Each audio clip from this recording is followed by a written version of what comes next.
Doctor साहब, corona जी। Virus जिस तरह से मुल्क भर में फैल रहा है और पूरी दुनिया में उसके मतलब खतरात सामने आ रहे हैं, तो उसमें क्या क्या प्रिकॉशंस बरतनी चाहिए आपके हिसाब से?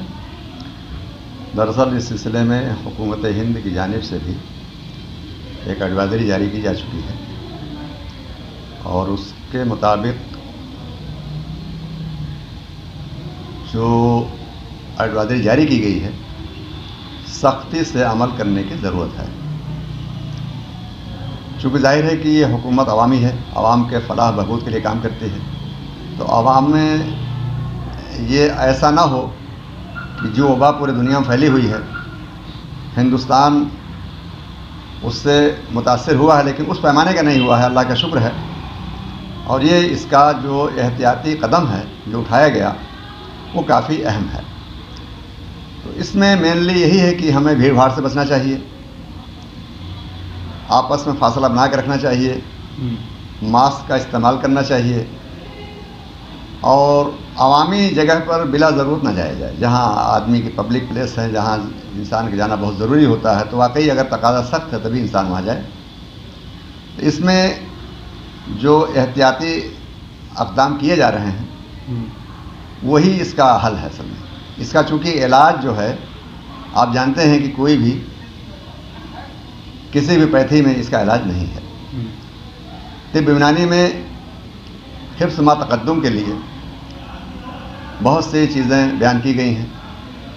सबसे बड़ी चीज़ यह है कि हम बीमार ना पड़ें, किसी बीमारी से मुब्तला ना हो। तिब्ब यूनानी में इसका जिक्र किया गया है बार बार। और हिफ्ज़ मा तक़द्दुम के तौर पर ये कहा जाता है कि हम अपनी क़ुव्वत मनाअत यानी क़ुव्वत मुदाफ़अत इम्यूनिटी को मज़बूत रखें। इम्यूनिटी मजबूत करने के लिए जो सबसे अहम मामला है, जो लाइफ स्टाइल है, वो बहुत इम्पॉर्टेंट है। रात को जल्दी सोना, सुबह जल्दी उठना, सुबह अच्छा नाश्ता करना, हस्ब हैसियत हमारे पास मान लीजिए हम कोई नहीं ऐसा कहते हैं कि बहुत कीमती चीज़ें खाई जाएँ। ग़िज़ाइयत में कोई ज़रूरी नहीं है, ये जो हमारे पास दस्तयाब हैं वो बहुत काफ़ी हैं। मूँगफली कम थोड़ी चीज़ है, मूँगफली का दाना भी जो है ये बादाम की हैसियत रखता है। तो इस तरह से हमारे पास जो मैसर हो आसानी से, नहीं कुछ है तो रोटी खा लें, हम सब्ज़ी खा लें, दूध पी लें, जो मुहैया हो वो सुबह सवेरे हमें नाश्ते में हलवा के साथ, नहीं कुछ है तो चना ही ले लिया हमने। चने में बहुत ताकत है, कुदरत ने रखी है, हर आदमी खा सकता है ये। तो मतलब ये कहने का है कि सुबह सवेरे जल्दी उठ करके हम अपने साफ़ सफाई के साथ फिर नाश्ता करें। नाश्ता करने के बाद फिर अपने मामूल की ज़िंदगी गुजारें, वक्त से खाना खाएं, सादा खाएं, ताज़ा खाएं। असल चीज़ ये है, हलाल खाएं, ये इम्पॉर्टेंट है। सर, बार बार ये बात सामने आ रही है कि चिकन या मटन से गुरेज करना चाहिए, इसमें क्या कतई नहीं, जो प्रोसेस फूड हैं उनसे बचना चाहिए। जो ताज़ा गोश्त है और हलाल है उसमें कोई दिक्कत नहीं है। और इस तरह का अब तक कोई भी रिकॉर्ड सामने नहीं आया है कि चिकन या मटन से जो हलाल है उससे कोई इन्फेक्शन फैलता हो, किसी भी किस्म का, ना वायरल है ना बैक्टीरियल। सर, क्या लाइफस्टाइल इसके लिए जिम्मेदार है? अगर आपकी लाइफस्टाइल सही नहीं है तो आपको इन्फेक्ट हो सकता है? हाँ, बिल्कुल फ़र्क पड़ता है, क्योंकि बदन की जो इम्यूनिटी है वो कमज़ोर हो जाती है लाइफस्टाइल के डिस्टर्ब होने से। तो सबसे बड़ा काम है हर मर्ज़ से बचने के लिए, ख़ास तौर से इस वक्त जो कोरोना वायरस, इससे बचने के लिए हमारी लाइफस्टाइल अच्छी हो और जिस्म की जो क़ुव्वत मुदाफ़अत है वो मज़बूत हो। क़ुव्वत मुदाफ़अत के लिए क्या क्या किया जाए? एक तो हमने आपसे बताया कि रात को जल्दी सोया जाए, सुबह जल्दी उठा जाए, नाश्ता कायदे से किया जाए, जो मैसर हो लिया जाए, लेकिन ताज़ा और सादा हो।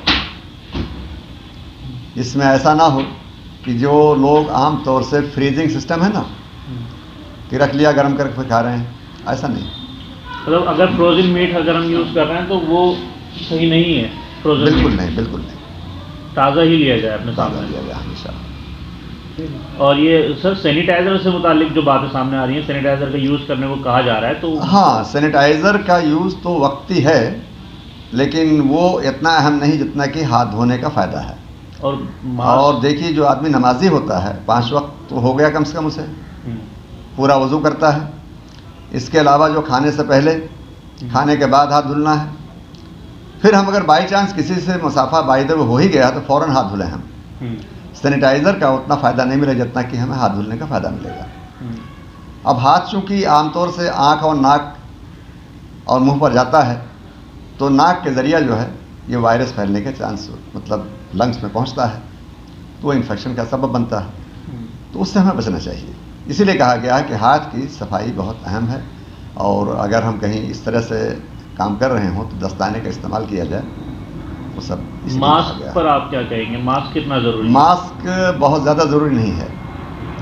ये सिर्फ इतना एहतियाती कदम के तौर पर है, जो लोग जो है इन्फेक्टेड हैं, ख्वाह जो जनरल फ्लू है, मौसमी तब्दीली का सबब हो जाता है, नज़ला, ज़ुकाम, खांसी, उनको भी पढ़ना चाहिए। और जिनको खुदा न करे ये एहसास हो जाए कि मुझे कहीं वो सब तमाम अलामतें नज़र आ रही हैं, तो उसके लिए तो कंपलसरी है कि वो मास्क का इस्तेमाल करें। सेहतमंद अफराद के लिए उसकी कोई ज़्यादा अहमियत नहीं है। सर, कोई घरेलू नुस्खे आप बता सकते हैं कि घर पे अगर जैसे कि सैनिटाइज़र का यूज़ ना किया जाए और साबुन का भी इस्तेमाल करने से बचें बाहर निकलने के लिए, तो कोई घरेलू नुस्खा जैसे कि नींबू का कुछ बना हाँ, देखिए, नींबू है, नींबू पानी, ये बहुत बेहतरीन सैनिटाइज़र है। इसके अलावा ये है कि हर आदमी को नींबू नहीं मिलेगा, वो क्या करे? उसके लिए चने का बेसन है, उससे भी हाथ धुला जा सकता है और साफ़ सफाई पूरी होगी मुकम्मल। इसके अलावा यह है कि चूँकि गांव गिराम कहीं दूर दराज में कुछ लोगों को मुल्तानी मिट्टी मिल जाती है, वो भी अच्छी चीज़ है। लेकिन सबसे अच्छी बात यह है कि आदमी साबुन का इस्तेमाल करे, और उसके लिए कोई ज़रूरी नहीं है कि कौन सी क्वालिटी का हो। नीम सोप बेस्ट है। नीम बेस्ड जो भी साबुन बना हुआ होगा वो सबसे अच्छा होगा। डॉक्टर साहब, एक चीज़ सोशल मीडिया पे चल रही है कोरोना वायरस के ताल्लुक से, कि कोरोना वायरस जो है वो पहले 4 दिन गले में रहता है और उस दौरान जो है गर्म पानी पिए और गरारे करें, तो इस तरह की जो चीज़ें चल रही है इसमें ये ऐसा कुछ नहीं है। वो डायरेक्ट ही जो है इसका असर जो है, जाहिर है कि जो शुरुआत होती है वो सोर थ्रोट के ज़रिए होती है। जब भी कभी इन्फेक्शन होगा तो हमें सोर थ्रोट की प्रॉब्लम होगी, गले में खराश होगी, निगलने में दुश्वारी होगी, ट्रांसलाइटिस जो होती है आमतौर से उसकी कैफियत पैदा हो जाती है, और टॉन्सिल्स जो होते हैं ये रुकावट बनते हैं। इसके लिए बेहतर यही है कि शहतूत के पत्ते, इसका गरारा किया जाए, और साथ में अगर हमारे पास में फिटकरी हो तो मिला लें, तो बेहतरीन किस्म का एंटीसेप्टिक तैयार हो जाएगा आपका, कम खर्च वाला नशे। इसके अलावा यह है कि ये मानना चाहिए कि गरारा नमक पानी से करना सबके लिए आसान है और ज़्यादा कारामद है। जो इन्फेक्शन के सबब स्वेलिंग हो जाती है, यानी सूजन आ जाती है कह लीजिए, जो हमारी हलक है जहाँ से हम सांस 2 हिस्सों में बाइफर्केट होता है कि एक तो खाने की नली है, एक जो है सांस की नली है, तो वहाँ जो सूजन आ जाती है उसको कम करने के लिए सबसे आसान तरीका और राइज है, पूरे हमारे गांव घर के लोग सब जानते भी हैं कि नमक पानी से गरारा करना चाहिए। वो यकीनन फ़ायदेमंद चीज़ है। ठीक है, थैंक यू। और ले लिया जाए। जी सर। जी, इसके अलावा ये है कि खमीरा, अबरेशम, शीरा, उन्नाब वाला जो है इसका इस्तेमाल किया जाए। शरबत उन्नाब है, शरबत खाकसी है, शरबत नीलोफर है। इनको लेकर के गुनगुने पानी से हम सुबह शाम 2-2 चम्मच इस्तेमाल करें, और हस्ब हैसियत, हस्ब तकाज़े, हस्ब ज़रूरत आप पास जो भी ड्राई फ्रूट्स हों उसका इस्तेमाल कीजिए। वो चाहे जो है बादाम हो, अखरोट हो, चिलगोज़ा हो, इसके अलावा जो है मूंगफली ही हो।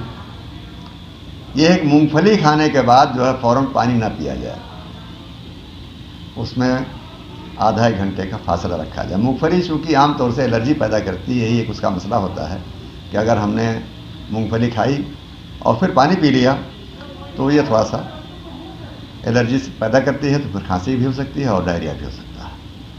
इसलिए उससे बचने के लिए एहतियाती कदम उठाना चाहिए हमें। बस ठीक।